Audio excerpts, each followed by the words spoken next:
Assalamualaikum dan salam keluarga Malaysia. Berita Pagi Sarawak edisi Rabu 28 September bersama saya Fidaus Rashidis. Lebih 100 usahawan tempatan bakal mengambil bahagian bersempena mini karnival usahawan desa KUD yang berlangsung pada 30 September hingga 2 Oktober ini di Kompleks Sukan Limbang. Program anjuran Kementerian Pembangunan Luar Bandar KPLB akan mengetengahkan usahawan tempatan di bawah bimbingan agensi di kementerian itu serta usahawan di bawah Majlis Daerah Limbang.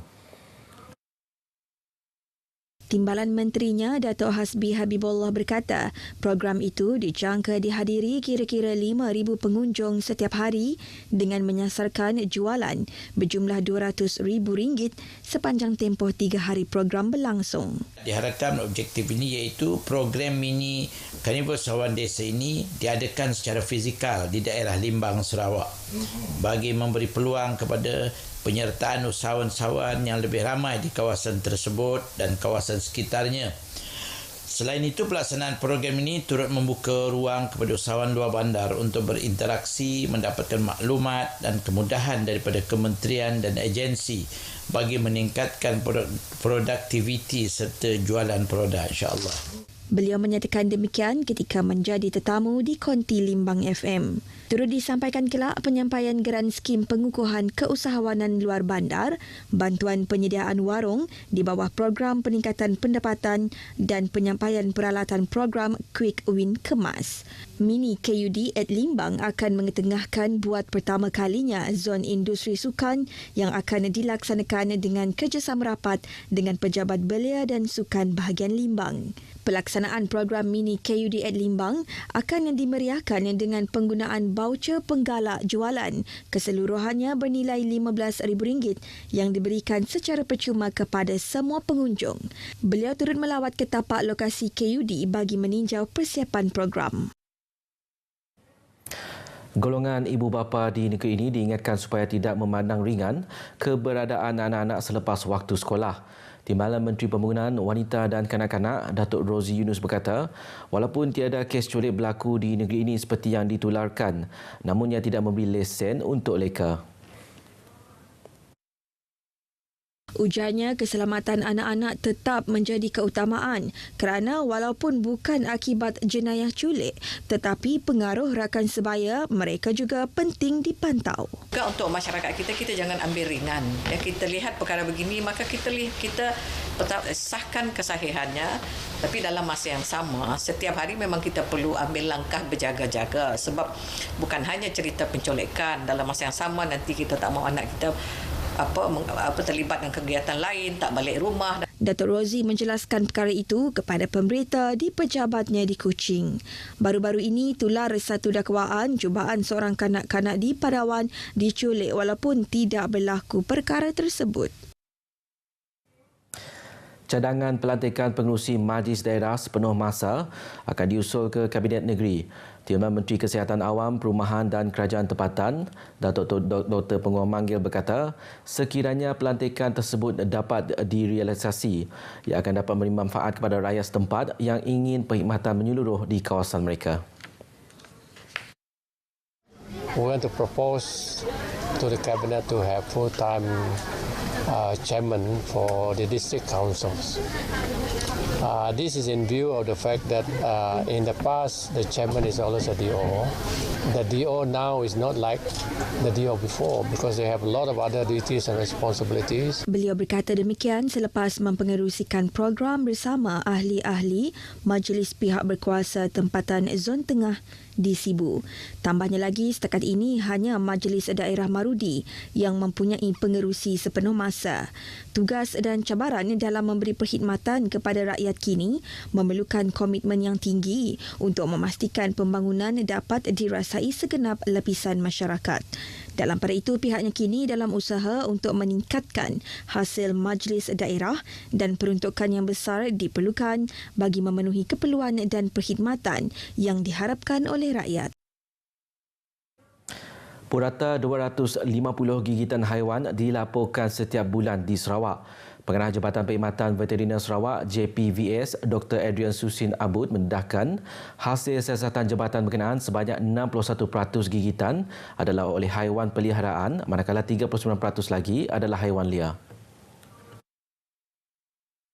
Tambahnya, 66% gigitan adalah disebabkan provokasi oleh mangsa.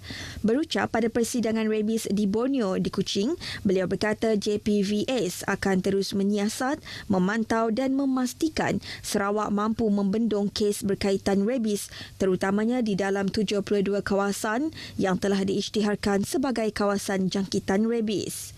Dr. Adrian turut menyeru pemilik haiwan untuk memastikan haiwan peliharaan divaksin dan menyertai program pemvaksinan yang disediakan kerajaan secara percuma di pejabat veteriner bahagian seluruh negeri. Setakat 16 September ini, jabatan berkenaan telah memberikan lebih 222,000 vaksinasi anti-rabies dengan berkesan dan lebih banyak program pemvaksinan telah dirancang. Dalam pada itu, persidangan rabies di Borneo yang julung kali diadakan di Sarawak disertai 250 peserta dari Sarawak, Sabah, Semenanjung, Indonesia, Singapura dan Australia. Warga Ibu Pejabat Polis Daerah IPD Kuching disaran terus memperkasakan perkhidmatan masing-masing. Ini ke arah memberi yang terbaik dalam menangani dan mengekang jenayah sekaligus menjamin keselamatan serta ketenteraman masyarakat umum. Berucap menyempurnakan Majlis Perhimpunan Bulanan IPD Kuching, Timbalan Ketua Polis Daerah Kuching, Superintenden Mervin Lisa memberitahu kerjasama semua warga IPD Kuching amat penting terutama antara Jabatan Siasatan Jenayah, Jabatan Siasatan Jenayah Narkotik, Jabatan Siasatan Jenayah Komersial serta Jabatan Siasatan dan Penguatkuasaan Trafik dalam memerangi jenayah yang seringkali mempunyai hubung kait antara kes-kes terlibat. Antara kes tersebut adalah kes jenayah pecah rumah melibatkan suspek-suspek yang terjebak dalam aktiviti penyalahgunaan dadah. Tambahnya, op lejang yang dilaksanakan sejak Januari tahun ini dan kini dalam fasa ketiga telah menyaksikan keberkesanan dalam mengurangkan kes kecurian kenderaan di daerah Kuching. Pada masa sama, beliau juga memberitahu IPD Kuching bersiap siaga sepenuhnya dalam menghadapi musim monsun Timur Laut selain kemungkinan pilihan raya umum ke-15 diadakan pada bila-bila masa akan datang. Superintenden Mervin Lisa yang mewakili Ketua Polis Daerah Kuching, SCP Ashman Bajah, kemudiannya menyampaikan sijil penghargaan kepada 32 orang pegawai polis dan anggota lain-lain pangkat serta pegawai-pegawai awam yang telah berkhidmat lebih daripada 10 tahun. Persatuan Destiny untuk Kanak-Kanak Sibu akan melancarkan program mengajar kanak-kanak.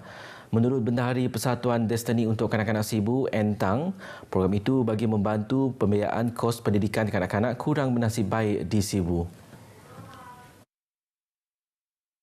N berkata usaha pihaknya itu bagi membiayai kos yang ditanggung persatuan tersebut untuk memberi pendidikan kepada kanak-kanak yang tiada kewarganegaraan, kanak-kanak yang sudah keluar dari sistem persekolahan dan kanak-kanak terbiar yang ditemui di sekitar Sibu. Katanya kos yang sedang diusahakan adalah RM3,000 untuk setiap kanak-kanak yang akan merangkumi kos menggaji guru, sewa premis tempat belajar, buku dan peralatan belajar. When this is launched, the public are encouraged to come forward if they can to sponsor a child. They can come together, in groups, or with just one person who can sponsor one child on that day. Tambahnya, program itu akan dilancarkan oleh Menteri Pembangunan Wanita, Kanak-kanak dan Kesejahteraan Komuniti Sarawak, Datuk Seri Fatimah Abdullah pada Sabtu ini bersempena sambutan ulang tahun 10 tahun persatuan tersebut. Bercakap pada sidang media di Hub Digital Sibu, N memberitahu sambutan itu juga bertujuan memperluas publiciti berkaitan kewujudan persatuan berkenaan. N berharap komuniti di Sibu dapat menyokong usaha pihaknya agar fasiliti di pusat pendidikan itu dapat ditambah baik selain menambah bilangan guru di pusat tersebut. Persatuan ini sepanjang penubuhannya telah berjaya memberikan pendidikan asas seperti kemahiran membaca, menulis dan dan mengira kepada kanak-kanak kurang bernasib baik ini sehinggalah mereka berusia 16 tahun dan bersedia untuk mencari kerja. Antara kejayaan sepanjang 10 tahun kewujudan persatuan ini adalah menyelamatkan kanak-kanak terbiar yang terlibat dalam gejala menghidugam yang sering ditemui di sekitar Sibu. Long as they leave the school and they know their self-worth, one. Number two, they know they're significant, that they could give a positive impact to the community. You know, even though if they work in a simple job in the marketplace, but they are responsible, they are accountable, and they feel that they have that value in them, then they'll be responsible adult. Kini Pusat Pendidikan Persatuan itu mengendalikan seramai 85 orang pelajar. Kos operasi Pusat Pendidikan itu kini mencecah sehingga RM350,000 setahun yang ditanggung sepenuhnya melalui derma oleh orang ramai. Latih amal XMPEC 2022 yang julung kali diadakan oleh Majlis Keselamatan Negara Negeri Sarawak bersama Lembaga Pelabuhan Miri LPM selepas pandemik COVID-19 bertujuan memberi pendedahan berkaitan fungsi dan peranan sekiranya krisis dan bencana besar terjadi. Pengurus kanan teknikal dan pengurusan aset LPM, Jos Radu berkata, latih amal ini juga membolehkan pihaknya menilai semula kesesuaian prosedur operasi standard sedia ada. Ujarnya, latih amal ini sangat penting bagi pihak LPM dan agensi yang terlibat, terutamanya pelanggan serta pengguna pelabuhan, yang mana isu-isu berkaitan dengan keselamatan amat dititik beratkan.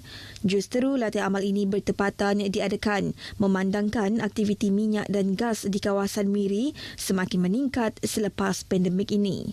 Beliau berkata demikian ketika merasmikan latih amal berkenaan di Terminal Pertukaran Kru LPM, XMPEC, yang disertai 30 agensi.